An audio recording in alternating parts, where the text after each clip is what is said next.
where the drama starts. Lap 30, 8 laps to go. Sandobi hoping to take advantage of these lapped cars. Pilecki goes, dives onto the right side. Very aggressive here. This is lap 4. The two Viceroys. Bill Frazier ahead of Matt Pilecki. Frazier's off. Frazier hit the grass. You hit that tire wall, your day is done. Well, now it's lap 20. The Williams still trying to get around the Terrell team as he'll go around the left car and around those at the same time. At the same time, he's got the inside corner. Will he ride the curb? Yes, he will. He will get around the inside. Vito Maria leading us all into Moss's corner. Look at the beauty as his right side will cook the grass a little. A 180, no, a 360. Oh. Who will yield going into this corner? It's really not meant for too wide as it will be Gernot. Gernot will yield. Lots of smoke picking up from that Williams car. He is pushing it to the absolute limit. 26 of 30 now. Only 4 laps to go. He's going to get the run coming out the final corner. He's going to pull up side by side with the leader. It's going to be a drag race to the finish. Who is going to get there first? It's going to be...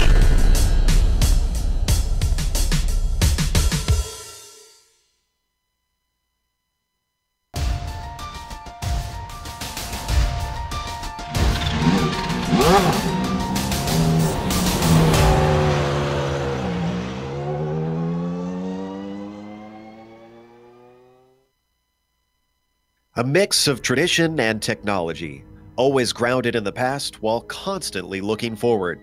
Respect for those that came before, but a drive to do bigger and better things than they ever dreamed of. One could be forgiven if they weren't sure if I was talking about the sport of car racing or Japanese culture. It seems a no-brainer then that racing has been so warmly embraced by the land of the rising sun.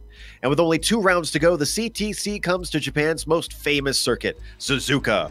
We'll see who claims the top step of the podium as we get ready to watch round 11 of the Lotus 79 Classic Teams Championship. And you'll see it all live here on the Global Sim Racing channel. Hi, I'm Joe Peak, and with me in the booth is Sean Crackers Ambrose. Behind the scenes is our director, the Dr. Amjad Yaman, and he's using cameras provided by Dougie Beard. Sean, this track has been the scene of many Formula One showdowns, so why don't you tell us a little bit about this place? Konnichiwa, racer fans. Welcome to Suzuka City, Japan. You know, Joe, they opened the track in 1962, and it started out as a test track for Honda.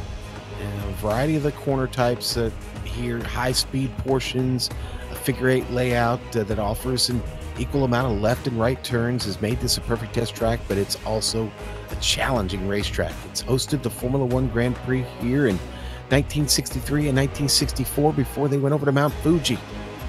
Now, they modified this track several times over the years. In 1983, most notably, the Casio Triangle was added and the Degner curve was cut into 2 corners instead of 1 long curve, and made it even more challenging. The Formula returned in 87, and Suzuka has hosted the Japanese Grand Prix all but 2 years since.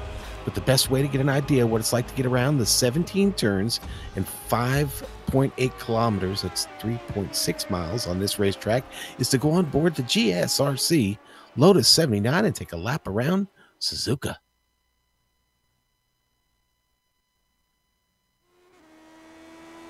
All right, we've got Juha Nuorlampi in the GSRC Lotus 79, so let's do a lap around Suzuka. Coming down to turns 1 and 2, it takes some bravery attempting any kind of pass with the curved braking. It kind of acts as one long arc, but turn 2 is more the hairpin part of the bend and requires a late apex. Crossing over, you're going to set up for the S's, which is an extremely line-dependent portion of the track. Ideally, you want to set the car up for each following corner, rather than focusing on tracking out for each exit. Keeping your rhythm will be critical. It'll be mostly single file through here unless someone makes a huge mistake, but it all culminates in the launch in a Dunlop. Through this long sweeper, you'll be flat out and just drifting it off to the left to make sure you hug the inside on the exit. Then, brake hard for Degner 1 and try not to get into the AstroTurf so that you can set up for Degner 2. Use the banking here as best you can to carry your speed, then get ready for the hairpin. This is a good overtaking spot, but the kink on entry means sometimes you can't tell if someone will defend until it's too late, so keep your head up. Square off the exit and get to the power as soon as you can without creating wheel spin. You're not going to be lifting again until you get to Spoon. You might sometimes see some passes get set up along here, but the entry to Spoon is so quick, it makes it kind of hairy to execute. Besides, once you come off the second sharper apex, it's really much smarter to focus on the launch from here. That's because it takes you onto the uphill climb along the backstretch. You're going to see a lot of slipstreaming, which will create some nervous 2-wide scenarios into 130R. Thankfully, it's easily flat out in the Lotus, but you could still see problems come out of it. Then comes your last good chance for a pass, the Casio Triangle. Hard braking down into here from one of the fastest parts of the track offers prime real estate for overtakes. If you stay side by side through the chicane, though, it'll be easy to trip over one another. Be easy on the power exiting the corner to keep from spinning the car, and hopefully, if you kept it all together, you've now finished a lap around Suzuka.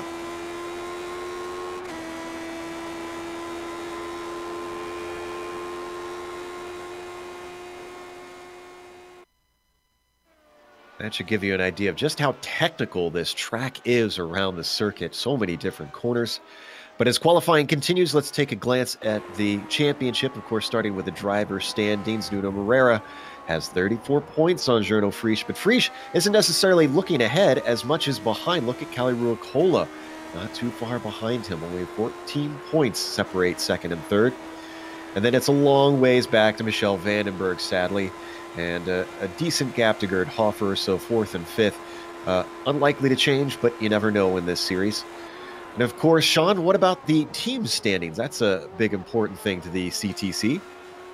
It is, Joe, and currently Scuderia, Ferrari, Spa, CFAC there on top. Michel Vandenberg, QC Clap, keeping him strong. Now the real battle is back here from second to fifth, Joe.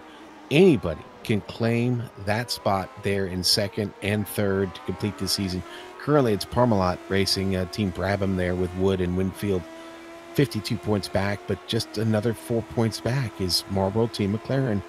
The Gerber boys, they're holding it down in third, looking over their shoulder at John Player Lotus, Kaya Ruokola and Peter Konieczny there. Again, that 3 points separating them. And then there's Shadow Racing Team with an outside chance there to pull themselves up onto the podium of these team standings. You certainly have a great chance when you've got Nuno Moreira on your team, and a couple of wins from him to close this season out could certainly put that team near the top in possibly second or third. So we watch our drivers put their first laps in right now. Juha Norlampi temporarily has the pole with a 1:48.345. Frisch has not put a lap in, so we're waiting for him to get his first time down. And as we do that, let's take a look at the race details for anybody who hasn't watched the Lotus 79 Classic Teams Championship yet.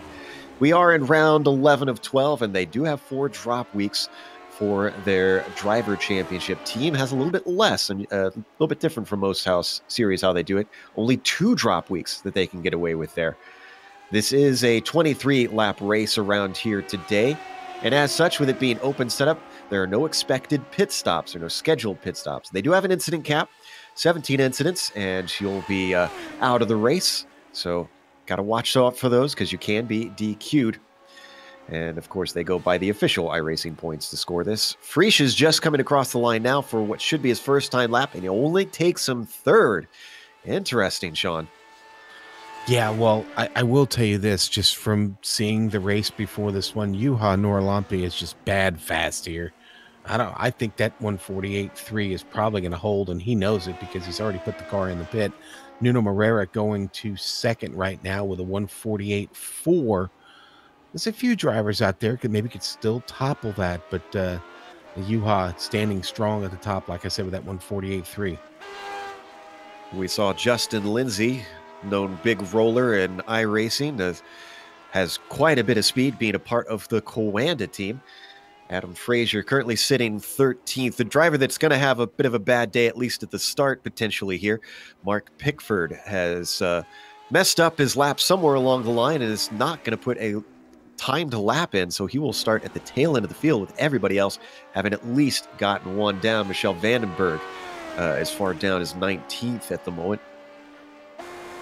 Yeah, watching Vandenberg now here get around. On his way here to 130R. 150.7 on the first time around, so well off the pole lap, a whole 2 seconds between them, more than 2 seconds. Works his way through Casio. So far, lap has looked clean since we've joined him. As he crosses the line, is he going to improve from that 150.7? He does, a 148.9, a nice jump up for Vandenberg. Still, only in the mid-pack, so he's certainly got a mountain to climb today. Now, what about Frisch? He comes across on his second lap, and he does improve, but only to 4th. Must not be his strong track here today. Yeah, and you know what, Joe? I believe that's where he finished in the last race, was fourth, third or fourth. But yeah, things looking pretty much the same. A good qualifying effort for QC Clap, starting in the top five, and I really think your starting position going to be very, very important here today, Joe. The passing opportunities, honestly, in this Lotus 79 here are kind of slim, few and far between. Based on what I saw earlier, it just looks like you're going to have to pick those spots carefully. You don't get near as much of a tow here as you would think through, let's say, off the backstretch and through 130R. Well, unfortunately, we need to get to the grid here as we're starting to get the cars out. Johan Noralampi is going to be starting on the pole. Nuno Moreira hot on his heels on the front row. Gerd Hoffer starts in third with Jerno Frisch in fourth. Fifth will be QC Clapp. Great job by him. Lear Hughes starts in P6. Then in row 4, seventh is Kalle Ruokola and Steve Bycroft starting eighth. Michelle Vandenberg doesn't seem to like this track today, at least for this weather settings, starting ninth. And 10th will be Justin Lindsay. All right, Joe. And then it's going to be 11th, going to go to Timu Vascalampi. Ove Trengrade, a big winner this weekend here on GSRC, will start 12th. 13th, Tobias Gerber. Adam Frazier, 14th. Jerome Haag, 15th. 16th, going to go to John Stevens. Pablo Suarez, 17th. Jesus Pasillas will start 18th. 19th, Martin Blaze. Barry West in 20th. And Mark Pickford going to round out the 21 car field. There I go, Sean. There are two splits today, which is why there are so few compared to what we're used to seeing in this series. So they've got 20 other cars in the second split. This is the top guys, of course, that we're covering here today on the Global Sim Racing channel. Round 11 at Suzuka for the Lotus 79 Classic Teams Championship. Just a couple more cars that we're waiting to pull out to the grid. QC Clapp, Justin Lindsay, Kalle Ruokola, all checking their setup, making sure they've got race fuel in. Of course, these cars very sensitive to the weather. During the pre-race and the forums, drivers talking about the adjustments they need to make according to how hot it is out there. As the engines start to rev, green flag is out. Noralampi leads the way. He's got a great start in the background. That was Pickford, who seemed to have problems getting off the line side by side for third place. That's Hoffer around the outside. Frisch on the inside. He gets ahead, but it's going to switch back into the S's. He finally sneaks by and claims that third spot. Pretty much all Linus Stern for the front half of the field. Still back half trying to sort themselves out into the S's, Sean. Oh, yeah. Gerber, Trengrade, side by side, still trying to get it sorted out, fighting for those positions. Still got a couple cars here side by side in the back of the field, but it's Tobias Gerber and Trengrade having a big battle right now. Trengrade finally slips in behind Gerber, as now they hit the first time through the Degners. One of the most difficult sections of corners on the track. But so far, other than Mark Pickford having trouble getting the power down when the green fell, I'm not seeing any incidents in this first lap. Yeah, everybody looking good here so far, Joe. Everybody makes it through the hairpin clean. Spoon curve, though, this is where you can really get yourself in trouble if you don't get the line just right. Noralampi having no such problems. He's already stretched his gap out to 1.3 seconds over Moreira. He is just reveling in this circuit today. Moreira, on the other hand, has Frisch behind him, making a charge.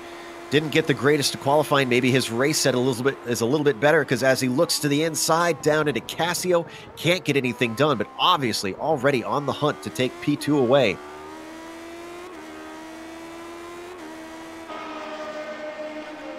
Adam Frazier making a move to get up to 11th, gets around Justin Lindsay. Did that there in Casio. Landed driver being demoted down to 12th now. He's holding in the tire tracks of Frazier as they hit turn 1. Not close enough to make an attempt there, though. And as they come back to the S's, Sean, I understand this car cuts a big hole in the air. Does that make it hard to follow through this back and forth part? It does, and that's what makes passing such a premium here. it's very, very tough to get done. And unfortunately, you're just never on a straightaway long enough to get up close enough. You run out of straightaway every time when you try and get up in somebody's slipstream. And then, of course, especially down in turn one, it can be big trouble trying to get the car to turn if you're right up under somebody's wing. You're right on board in the bright yellow car of Lear Hughes. Michelle Vandenberg is the Ferrari you see giving chase. Come down to the hairpin. All the cars accordioning together. And then they're going to stretch back apart as they get back onto the power. Sean, I know you watched the previous race just about 2 hours ago, and you were saying that we saw quite a bit of this where cars just kind of got their own space out on track there. Yeah, and I think it has a lot to do with this track. It's demanding, very demanding, Joe, and the speed of this car is blinding. It requires a lot of focus, and sometimes that focus comes a lot easier when you're more worried about the track and not necessarily the opponent right next to you. They are spreading out throughout the field. We've got already a 13.5-second difference all the way back to 21st from the leader. Still watching this battle for P2. Morera probably glancing at the mirrors almost every corner now, and you can see he weaves to the inside, but he goes back to the racing line, deciding he's safer than he thought. Frisch is closing. He's closing. Is he going to take a dive? He does. No defensive move from Nuno Morera. Tries to hold around the outside of turns 1 and 2. Gives him just enough space at both apexes. They're going to be side by side. It'll switch back in the favor of Morera, or does it? Carrying the momentum. They almost bang wheels, and this is going to bring the car of Gerd Hoffer into things, but can't do anything with it. Frisch manages to peel that second place away, but not without having to show some muscle. And the Preacher has absolutely no objections to that, Joe, as now he is 3.5 seconds up the track. The Preacher's up on his pulpit, that's for sure. He has got a huge gap back to the rest of the podium. Let's see what Frisch can do. He's usually been a good challenge for Juha most of this season and in seasons past, but he hasn't looked strong today from what we've seen so far, other than some great moves just now on this lap that we saw coming in. Starting to pull a gap already, actually, on Morera, though. This is a good sign for the DH driver. Yeah, Jarno picking up 2 spots already. Joe, back in the field. Let's look at Ove trend grade real quick. In 14th place, Jerome Hogg has tried to make a couple of passes here on Ove, and to no avail. It hasn't worked out, but now he's got a section of track here. We might be able to work this out. Let's see if Hogg can actually close. Getting through 130R now, and it doesn't look like Hogg is able to pick up anything in the slipstream. He's going to break a little bit deeper. Hope for a better trip through Casio than Ove, but he doesn't get it. Ove able to pull away down the front stretch. And they are closing in a little bit on Tobias Gerber, up in 13th. So I wonder if maybe Ove isn't so worried about what's behind. I'm curious to see how he fares out there, because we're used to seeing him in low downforce cars, low grip cars between the Lotus 49 and the Audi Quattro. Meanwhile, we understand that Vandenberg finally got past Lear Hughes, moves him up into 6th, and Hughes starting to get a bit of a truly train behind him. Ruocola, Bycroft, and Vascalampi have all rocked up to that rear wing. Yeah, I'm very concerned about Ruocola. Ruocola desperately needing to pick up points here, help that team championship, and wow, Vandenberg got to be a little, Lear Hughes got to be a little concerned that he was able to let Vandenberg by, and now he's got to deal with all these cars behind him. He's got 5 of them with their sights set on getting around him. Hopefully Lear can hang on here, maybe get back to fighting with Vandenberg. Yeah, just look from the camera angles we're getting, you can see the train forming up behind him. He's absolutely stacking up this field. And I think the only saving grace for him right now is just that it is so difficult to follow closely and make passes around this circuit. This is going to be a chance coming up here as he cuts a big hole in the air. Ooh, behind them, side by side for 10th, Vascalampi and Adam Frazier coming up to 130R. It's a game of chicken. Frazier comes out ahead. That was close. And here comes Lindsay. And the driver had a whiff at it, but didn't stick his nose in down to Casio. Sets himself up for the exit of the chicane, and it's good as he's closing in down the pitch straight now. Running down the hill into 1 and 2. Not closing fast enough as we ride just over the right front suspension. He's going to back out of it. Somebody is close. Is Kaya Ruokola. Ruokola coming very, very close here to maybe getting up to Lear Hughes. Is going to get an opportunity here. Ruokola also has Steve Bycroft very close behind him as well. Never seemed to really get packs of 2 so far this race. It's always 3 or more that start to come together. Down into the Degners they go. Ooh, big mistake from Lear Hughes. You can see how much that allows Ruokola to close up behind him. Can he use it up into the hairpin? Doesn't get a great exit, decent enough, but it's going to deny him the opportunity as they break for that sharp left-hander. Boy, and Kaya just looking for an opportunity to just kind of cut it off a little bit more, gain just however, just a thousandth of a second here to just try and get under the wing of Lear and find an opportunity to get around. And boy, so close here. Might be it. Out of spoon. Good run. He's close. Is he close enough is the question as we see them work their way up the hill. 130 R's next. He's definitely not going to make it before the corner. Can he withstand the buffeting of the car ahead? Oh, all the way off the track. Hold it together. Brings it back on in time. But his time off in the alfalfa may have cost him the chance to try and make a move down into the chicane. Well, it's a solid piece of driving nonetheless to go all the way out there and bring it back in without spinning it, causing any trouble for Steve Bycroft there. How nervous do you think Bycroft was watching all that in front of him? Yeah, I have to imagine his right foot was ready to lift if he started to see smoke up ahead. Still, these 3 glued together, and this is, again, 7th, 8th, and 9th that these 3 are battling for. Still very early in the race, only lap 6 out of 23 out there, so Ruokola has time, but I don't think he wants to waste too much because, as you said, he's got a championship to worry about.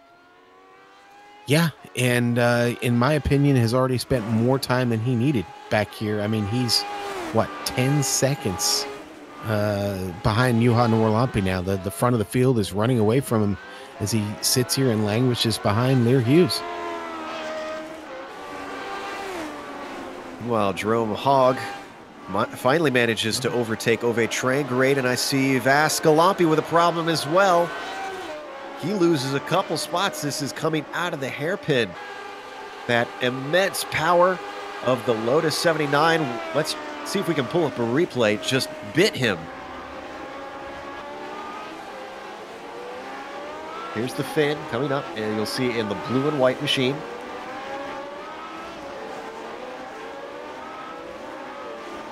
Oh, you know what? It looked like he took some of that inside curb. Does that tend to cause that, Sean? Absolutely. Yeah, you get a little bit up on that curb, and a combination of that and trying to get back down to the power. There's really not any grip up on that curb, and I think that's what hurt him there. But a great recovery. But man, this battle here in the middle of the field is great. Tobias Gerber leading the train here back in 12th spot. Lindsay's gotten way up in 11th, but Gerber, Vascalampi, Hogg, Ove Trangrade, all right there. Let's stay on this, but on screen you saw the Ferrari swapping positions. Michelle Vandenberg now moves up to 5th over QC Clapp. And almost a bit of, almost appropriate seeing the Ferrari swap positions like that. As we watch Jerome Hogg. He's got 1. Can he get another? Next up is going to be Vascalampi. He's the one that had that error through the hairpin, which they're coming up to soon as they work their way through Dunlop.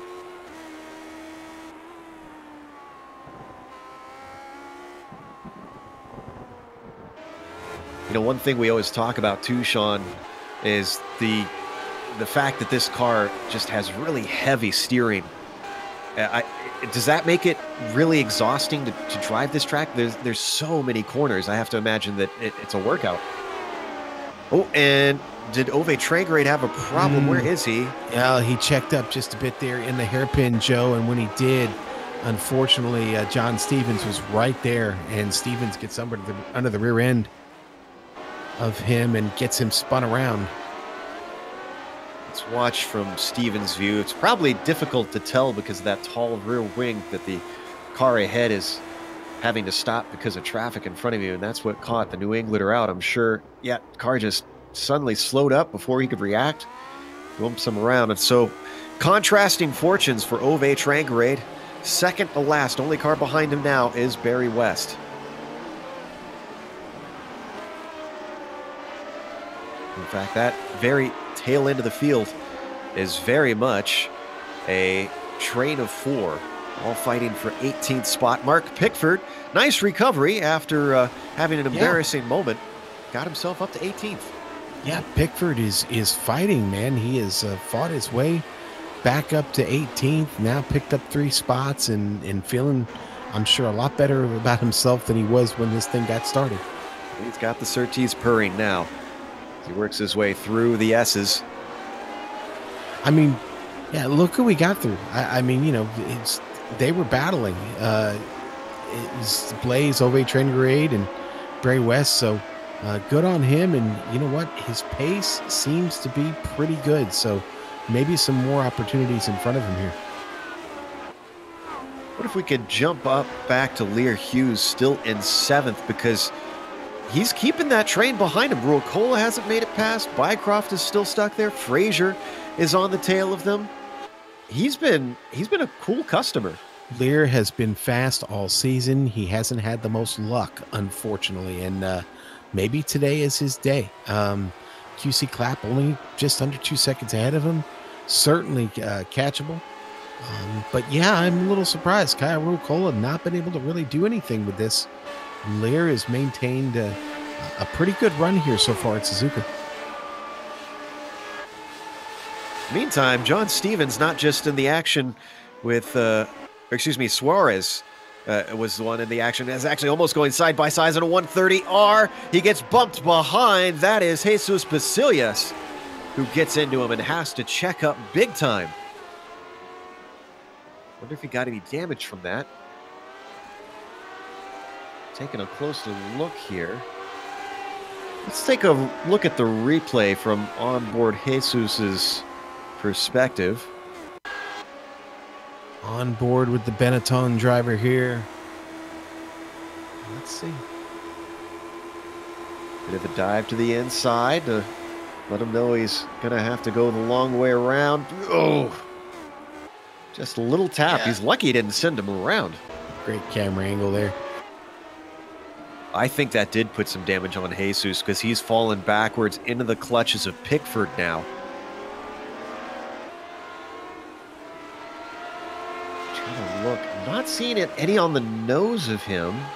So if he's got some damage, it's not obvious. Yeah, I'm not seeing any physical damage, Joe, on Pablo's car. So. Oh, behind them, big problem with Ove. Ooh. Barry West gets into him a little bit. Ove clatters into the Armco. This is out of Degner, too. Yes. Ove actually started to slip. You're going to see here, he's going to get up on the curb, just over it, and getting back to the power, the car starts to go around. Yeah, these, and you can already see the little bit of damage he already had on there. The Scandinavian discovering just how low these Lotus 79s ride. Yeah, tires just can't grip when that curb is high centering the car. Yeah, Ove taking it into the pit, and that's probably going to be it for him. A tough way to end a successful weekend for him. You know, I don't think he can be too dissatisfied, though. 2 wins out of 3 on the broadcasts is, that's something. Meanwhile, we do have a driver who is in first. We haven't been showing the preacher much. Oh, yeah, that guy. Johan Orlampi, 2.3 seconds. Frisch has not reeled him in. Yo, before we were talking about how physically demanding, or if this track is physically demanding because of how heavy the steering is in this Lotus 79, I will tell you this track is very demanding physically. It's a bit of a workout. Johan Orlampi, as we know, has suffered a He's suffering from CFS and it deals with being worn out, and it could be taking its toll on him, but it sure isn't showing up in the timesheet right now. I'd say so. He's looking incredibly strong. We haven't really watched him much, so we don't know if he's making mistakes, but judging by the lap times and the gap that he's holding, I wouldn't say that he's made any so far today. Steve Bycroft still in the midst of this pack that has not separated, but up ahead, Lear Hughes. Maybe he's found a little bit of pace now. Maybe as he's gotten settled into the race, he's getting comfortable. He's stretching away from Rucola. Yeah, well, exactly. He's not looking over his shoulder now, Joe. He's looking ahead, and boy, ever since he's gotten a chance to start looking ahead, things are looking up because the times are coming down. And in fact, the last lap was his fastest of the race. Let's see where he goes here. Is he coming across the line?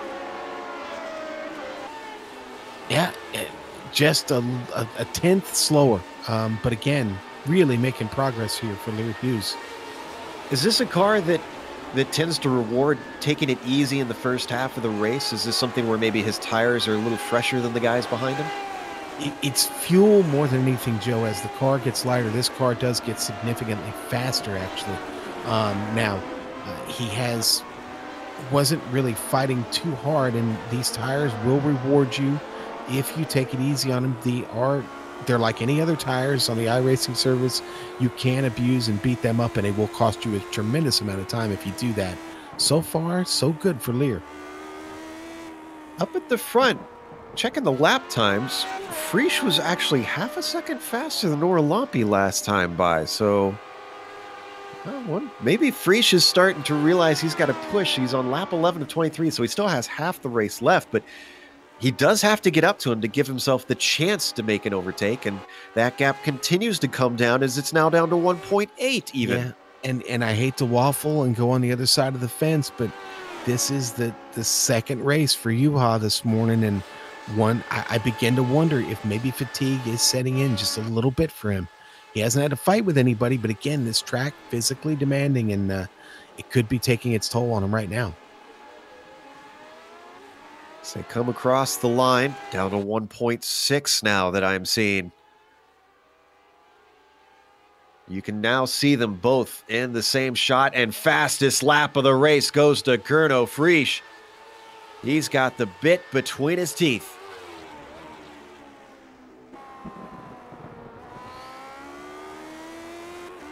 So I promise our director I won't make any more food references throughout the podcast. So as we jump back to 12th to see the battle between Gerber and Hogg. Yeah, I keep thinking Hogg's going to do something here. And no, he's pressing. He's eager, that's for sure. The blue machine is Hogg, and the red and white is Tobias Gerber. So we ride on board with Jerome. Haven't made any. Go ahead, Joe. I was going to say he was so close through two there, but just you got to be careful that the driver isn't taking a late apex and chops you off. Yeah, and sometimes the sight lines in this car are not really that good, and easy to chop off a fellow driver not even knowing he's there. Well, he's backed off a little bit as they work their way up to the hairpin. Going to try and reset and get himself a better chance. Maybe a little bit later. Bad exit off of the hairpin as he starts to lose some time to Gerber.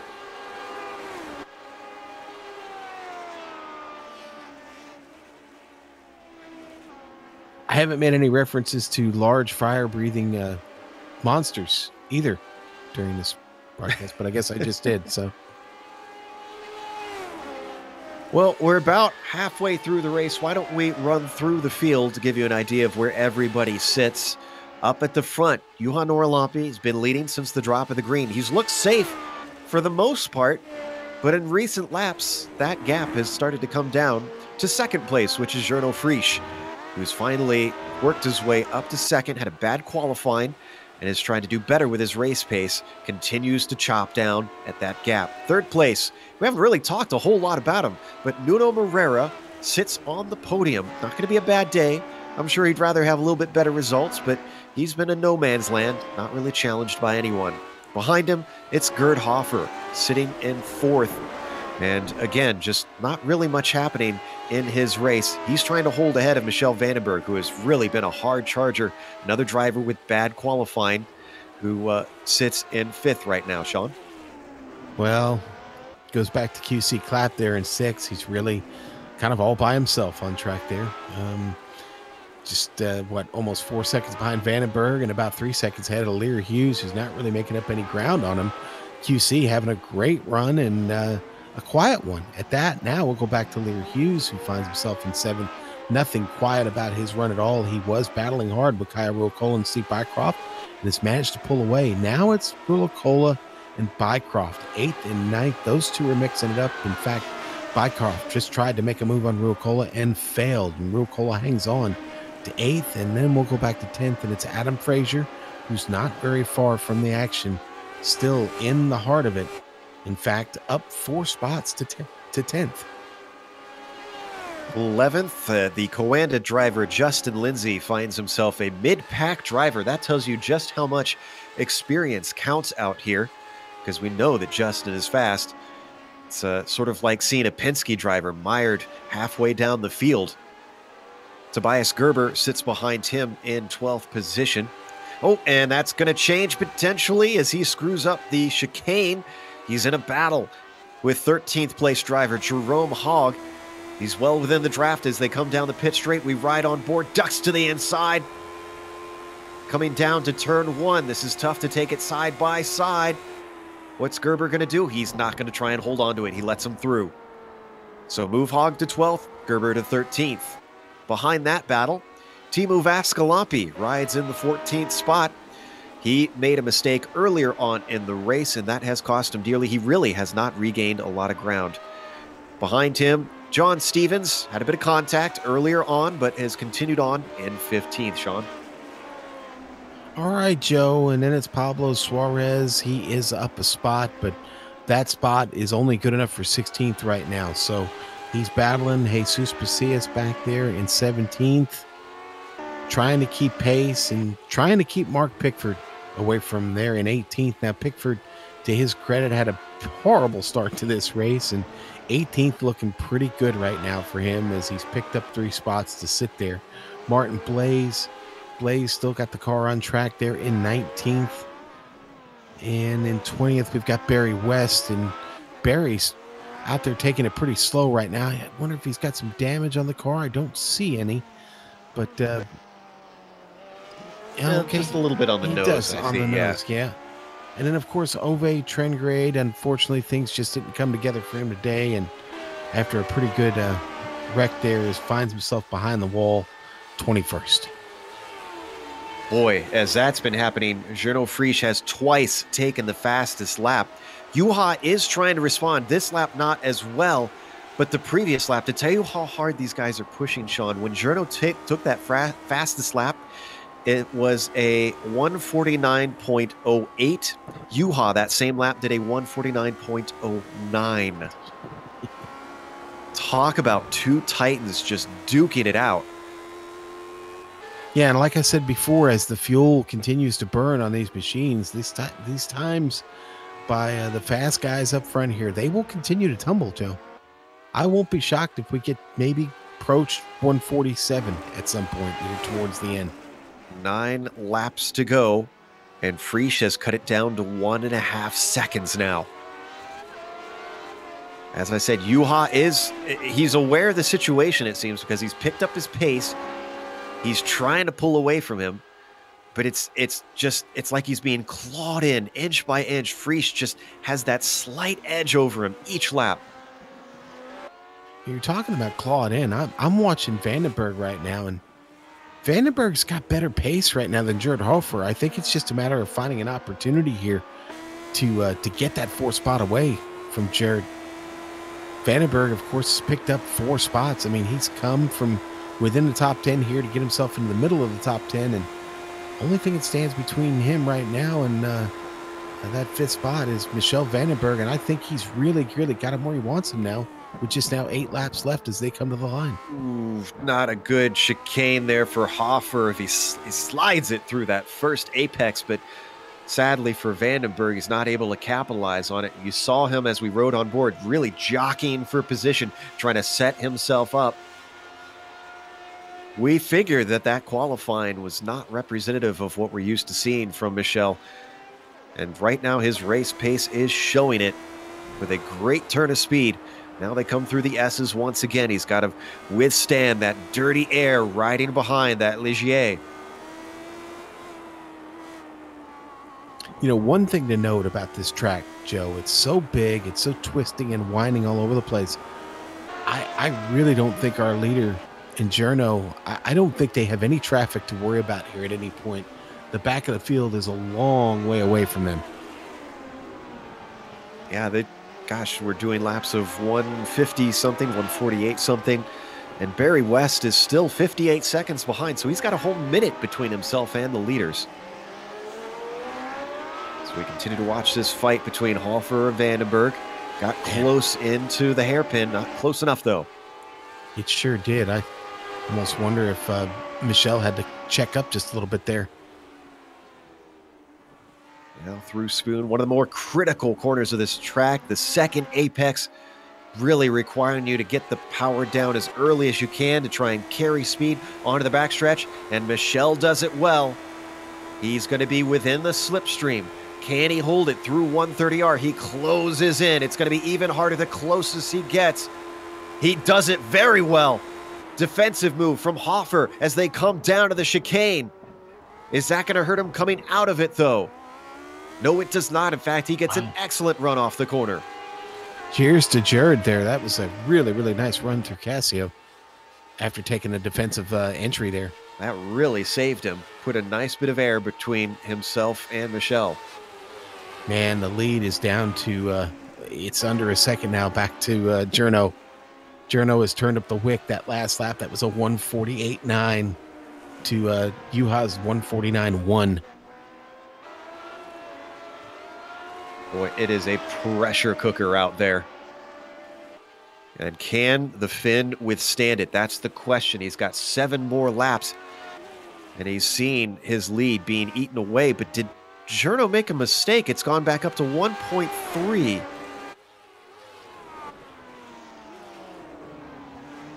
As we watch them work their way through the hairpin, comes down to 1.2, much faster in that slower corner. Would it be fair to say I have faith in the preacher? I had to. Nice one. So, what is Frisch going to do? Is he going to try and make the move immediately? Is he going to hang behind, try to pressurize Juha? How is he going to take this? Remember, Juha wasn't even in the top 5 on the points, so for Juha, all he cares about today is the win. He is not in this championship anymore. Frisch has to worry about the bigger picture. Oh, here we go. I think it's going to happen here. Vandenberg setting up. Oh, and he had to let off in 130R. Just not quite brave enough for that. He thought about it. It was tempting. Ligier stays ahead of Ferrari, 4th and 5th. Laps continue to tick down, and once again, Frisch manages to get it back to within a second. Last lap for Frisch, a 148.9. For Nora Lampe, a 149.1. And now it's down to 0.7 of a second. The Austrian is coming. Behind them, that gap between Vandenberg and Hoffer extends back up, so those two have split apart slightly. Farther behind, Ruokola has stopped worrying about Lear Hughes completely because he's 2 seconds back. It's now Steve Bycroft's race to take. Yeah, Bycroft's been chasing there for a while, Joe, and nothing happening. But now in the closing laps, it seems that Steve is really starting to get up on his horse here and get into attack mode. And if Bycroft switched teams, I'm used to seeing him in a bright yellow car. And he's in a... What team is he on there? Well, he's in the Walter Wolf Racing Lotus 79. Wolf, okay. Yeah. Good to see Steve on a team now.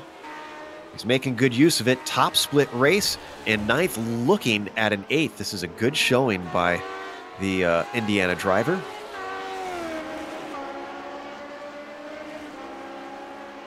Representing Hoosiers out there everywhere. Adam Frazier behind him, the Virginia driver. Adam having a really solid run here today. Into the top 10, up 4 spots to do it. And, yeah, you know what? 10th looking like a good spot for him right now. Lindsay, 2.6 seconds behind. Lindsay's been good, but he hasn't been great. So we'll see. Maybe those two will develop into a battle here before all is said and done with. Lap times continue to tumble. Juha took fastest lap, and Journo right behind him took it away. Wonder if there's slightly different setups with him, because I keep seeing that gap go up a little bit on the first half of the lap. Is there maybe more downforce on Juha? Yeah, Juha generally a fan of a little bit more downforce, and I think from talking to Journo in the past, I don't think he dials a lot in to begin with. So these two cars are definitely set up differently. And I can definitely tell you by the times, like you just kind of surmised there, Journo seems to have the quicker whip. But Juha doing just enough to keep it ahead right now. It's still just over a second.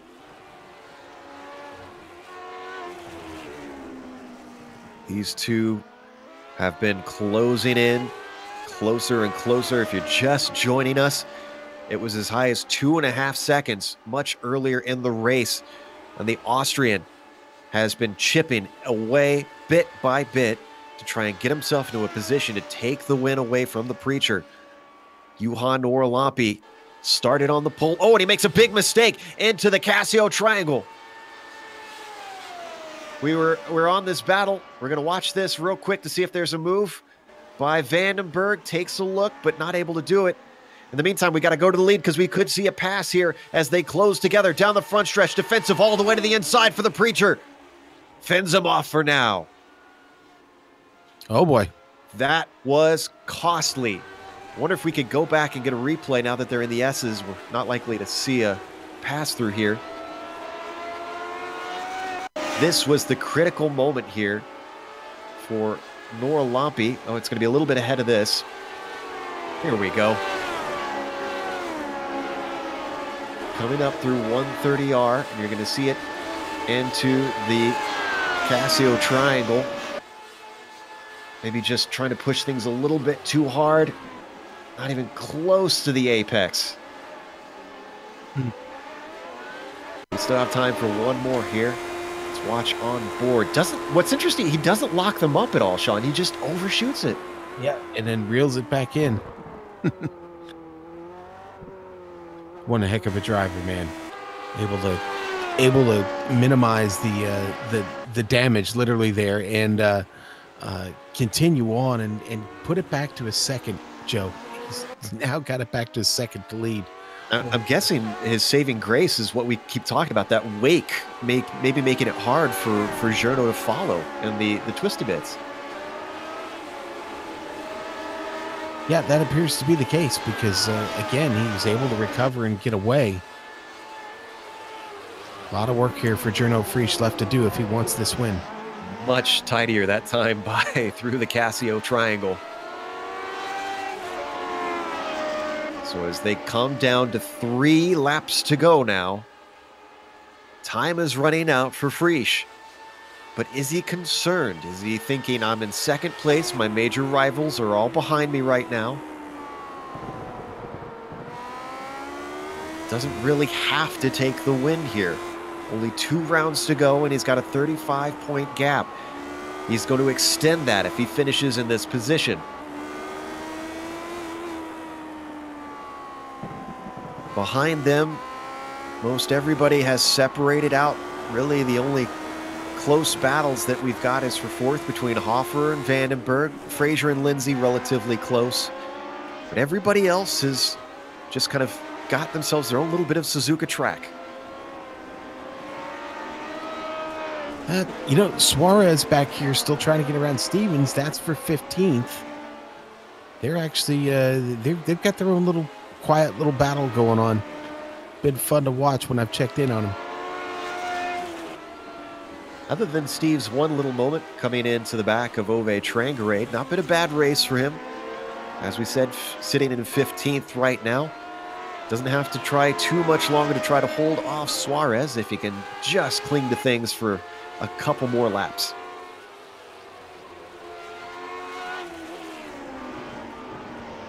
Stevens, of course, the teammate of Bycroft on that Wolf team.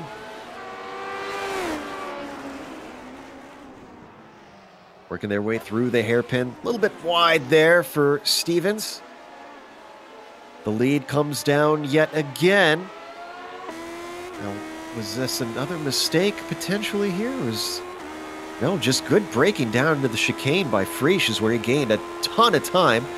And now he is within a few tenths. He gets the fastest lap. He looks to the inside. He gets incredibly close down into turn 2. Can't do anything with it. Now let's stay with this. Let's watch and see how he is through the S's. This is where we think maybe he's losing time.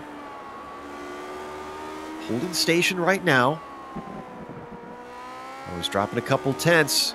Was down to 2 tenths, and now it's up to 5. Falling back and back up to 6 tenths. It is indeed Sean. Oof, this is going to be some kind of finish, Joe.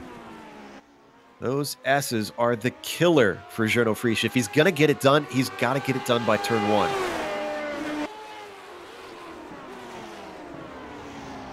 Big mistake down to the hairpin for Juha Norlampi. Somehow he recovers by carrying the speed around the outside.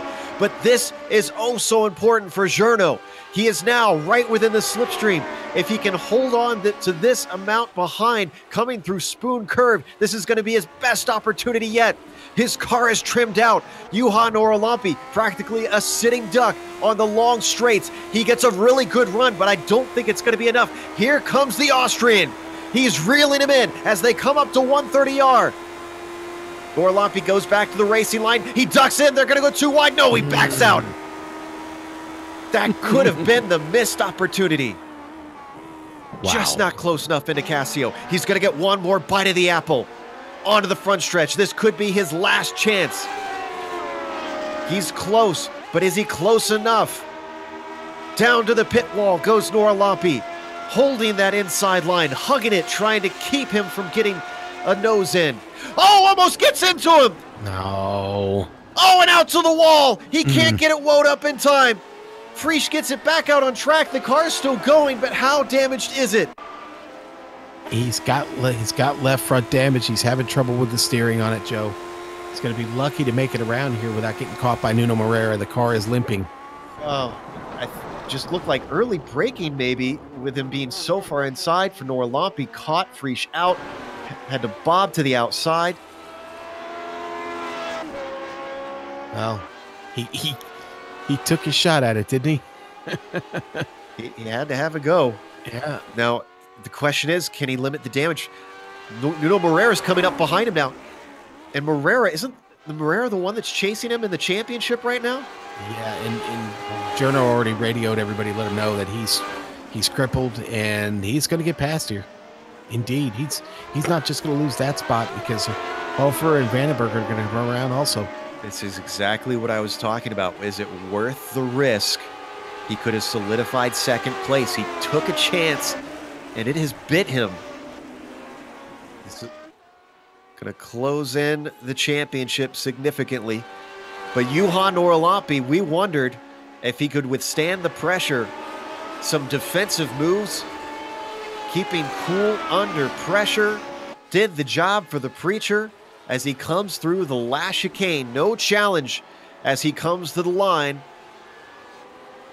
The win goes to Juha Norlampi here in round 11. Second is going to go to Nuno Moreira, who's going to gain points on our championship leader. Gerd Hofer gets a well-earned podium, fending off Michel Vandenberg, and Frisch will have to settle for 5th. You see Clapp going to come across in 6th. Lear Hughes is going to get rewarded with a 7th place finish. Tough drive for him today. And the battle between Kaya Ruokola goes all the way to the line. It's Kaya Ruokola in 8th, Bycroft in 9th. Frazier gets himself a top 10. And look at this. We're going to get all the cars on the lead lap except for our one DNF of Trangarade. Battle in the Casio. Suarez getting passed there by John Stevens at Casio. Stevens going to take that 15th spot. No, he's going to let him have it back. Or is he? Whoa! Did he? Nope, Stevens got it. What happened there? See if we can get a replay. Oh, they made contact, and I think Stevens maybe thought that he didn't like having it with the banging that they had. Oh, or did they?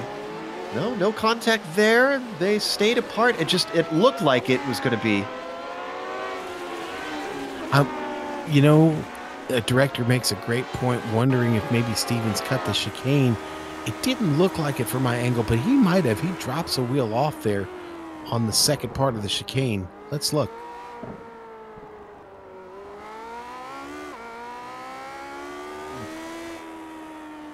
Might have happened earlier on, but regardless, Stevens still finished ahead of him because he was not DQ'd. So, with that, we're going to take a quick break here on the Global Sim Racing channel. We'll come back with the official results as well as driver interviews. And don't go away, because on screen, you'll see all the upcoming races here on GSRC.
Welcome back to Suzuka Circuit. We just watched round 11 and the Lotus 79 Classic Teams Championship, and we saw a shakeup in the championship, a little bit at least. We don't believe it'll change the positions. It could, though, because Juha Norlampi took the win, but significantly, Nuno Moreira on the very last lap moves himself into second place over his championship rival. Gerd Hoffer gets third, and Michel Vandenberg takes fourth. The big surprise, Friesch, who was having a great race, qualified horribly, got himself up to second, challenged for the win.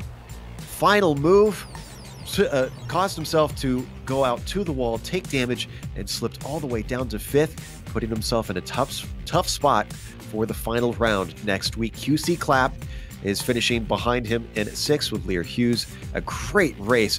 Great job, good pace. to get 7th. Kalle Ruokola, a little bit surprised to see him this far down the order, but still 8th place, not bad. 9th for Steve Bycroft, and the top 10 are rounded out by Adam Frazier. All right, and then we'll go to 11th. It's going to be Justin Lindsay, who showed up today and figured to give the Lotus 79 a try. And boy, it wasn't a bad race, actually. He does wind up 11th. Jerome Hogg, 12th. 13th, going to go to Tobias Gerber. Timu Vascalampi, 14th today. John Stevens, great battle there with Pablo Suarez there at the end. He'll finish 15th. Pablo, 16th. Jesus Pasillas, 17th. Mark Pickford, 18th. Martin Blaze, 19th. Barry West does finish this race in 20th on the lead lap. The only car that doesn't finish is the very unfortunate Ove Traingrade. He'll settle for 21st. And you'll have to excuse me, I got things turned around as the points are actually, Morera is leading the championship, and it's Frisch that's 34 points behind, so he really needed that finish.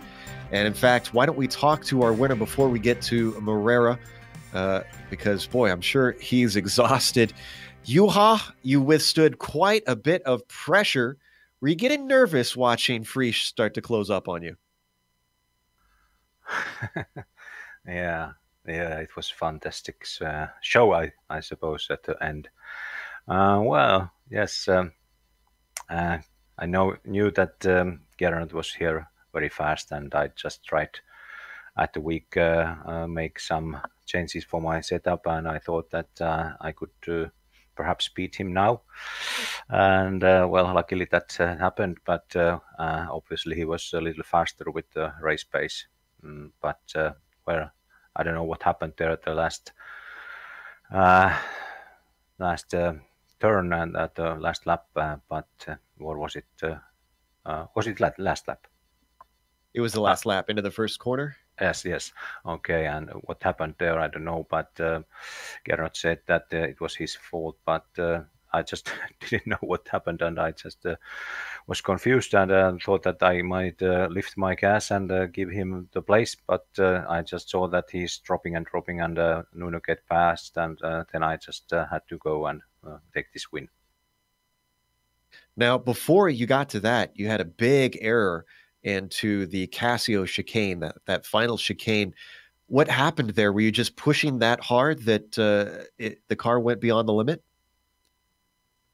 Yeah, maybe that also, but I just had to make my setup a different way that I could secure my good start, and that caused me to have a different gearbox that others. I think I didn't use first gear at all, only at the start, and that makes very difficult to take that what you say Casio trying last chicane, and I was always 1 to 3 tenths slower in that part of the track for Geraint, and I just couldn't improve that. I just tried many times different approaches there that I could match Geraint's pace, but I couldn't with my gearbox.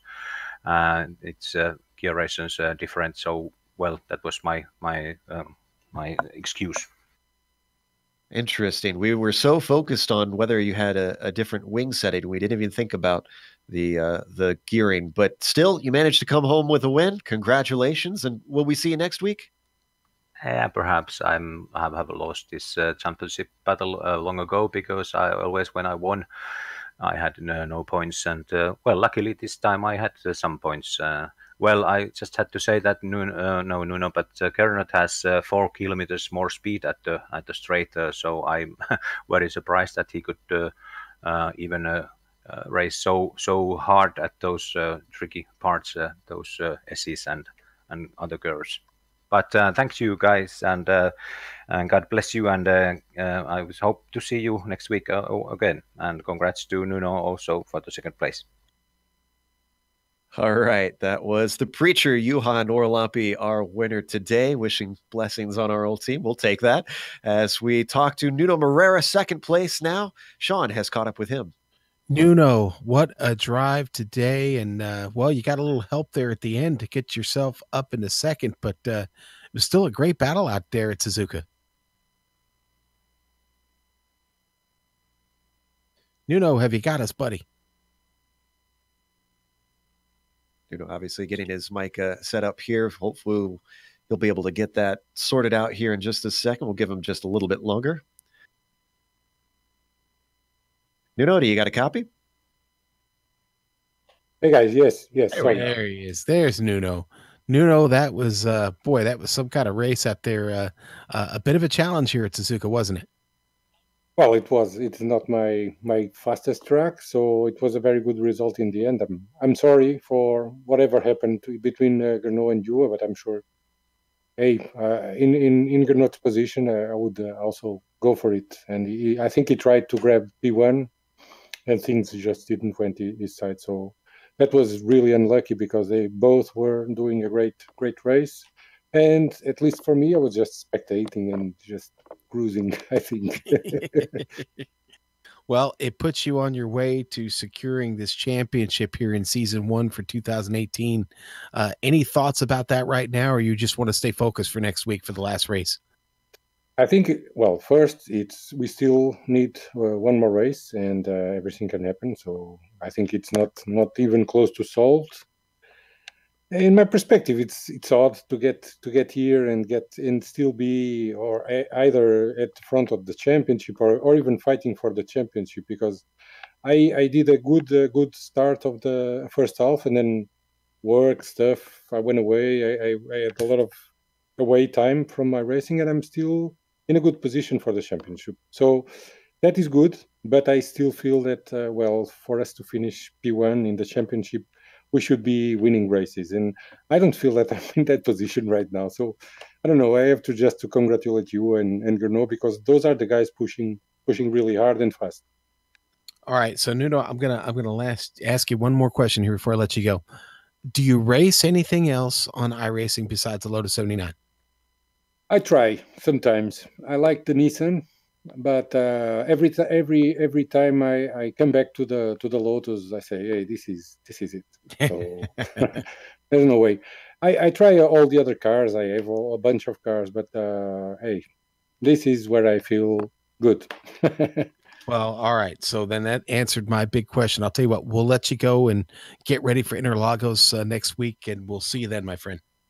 Thank you very much, guys. And thank you for the interviews and for the broadcasts. Thank you. And our thanks to Nuno Moreira for always putting on a great show, Joe, and somebody else who put on a great show and kept us on the edge of our seats to the end, Gernot Prix. You've caught up with him down there. Absolutely. Gernot, I have to imagine there's some disappointment knowing you were ahead of your main championship rival all the way until the final lap. Do you regret that move for first, or are there no regrets there? Yeah, obviously, of course, I regret it because it didn't turn out because it didn't end up well. Otherwise, yeah, I think I'd make the same decision all over again, because I had to go for the win there.